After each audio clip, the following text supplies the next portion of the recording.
All right, how are you doing today? I am back for another video lesson to help you with your English to sound more like a native speaker.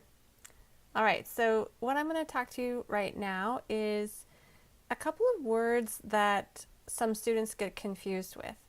The first three I'm going to talk about sound exactly the same, but they are spelled differently. There, there, and there.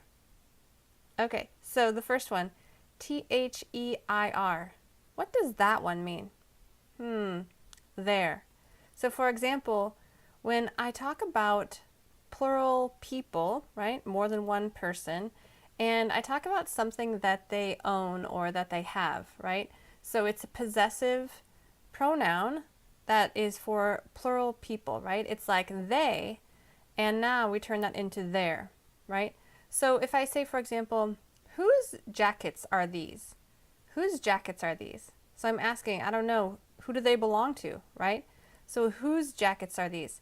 And I say, oh, they're theirs, or those are theirs, right? Notice in the first sentence I said, they're theirs. Sounds kind of weird, right? So maybe, even though that's a correct sentence, maybe we would say, these jackets are theirs. All right. So now what you can see is that the T-H-E-I-R is used for possessive with the plural, right? So whose jackets are these? Those jackets are theirs. But now I added an S on it. When I change the possessive noun, right? The adjective plus the noun, whose jackets are these, right? Then we change that to the possessive pronoun, theirs. Okay, the next one, T-H-Y apostrophe R-E. So this one stands for what? We have a contraction here, right? We have they, and then we have apostrophe R-E. So this stands for they are. All right, so when we have a sentence, for example, what are the kids up to? They're watching TV.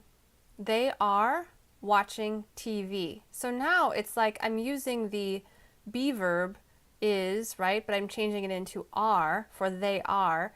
And now I'm using it with the present perfect form of the verb watch, right? They are watching TV. But Americans don't say they are. They don't put a stress on the are. Instead, they say they're. They're watching TV. Okay? And the last one, T-H-E-R-E, that stands for the place, right? So where are the kids? Oh, they're over there. They are over there, right? So now I'm talking about the place. Where are they? That's the location, T-H-R-E, E-R-E, sorry. Okay, so another very common, two more common words that get confused sometimes are whose and whose.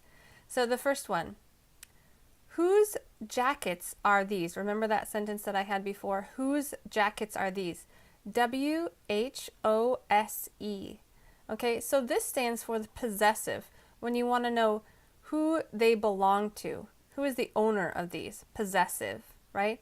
So this is when we want to know, we're asking a question, right? Whose jackets are these, right? Now another one is W-H-O apostrophe S. What does that stand for? That means who is. Okay, so for another example, you could say, who's going with me to the store? Who is going with me to the store? But instead we say who's going to the store, right? So notice the difference between those two words, whose and whose. Okay, the last one that gets confused oftentimes with students is its and its. Sound exactly the same, right? One of them has apostrophe, has an apostrophe, IT apostrophe S, and the other one is just ITS. What's the difference between those? So again, we have the possessive pronoun, its. So for example, you could say something like, oh, that house is so beautiful. Okay, the house now stands for it. The pronoun is replaced with it, right? And we could say, its windows are huge, right? So the house now has windows. Its windows are huge. Okay, this one, the its is without the apostrophe. ITS. no apostrophe, right? And the last one, it's so pretty outside today. IT apostrophe S. This means it is. It is so pretty outside today. Okay, so I hope you can practice the difference between all of these words with their, whose, and its. Sometimes people get confused by these. And you'll hopefully become a more fluent speaker of English. All right, don't forget to subscribe to my channel. Bye-bye.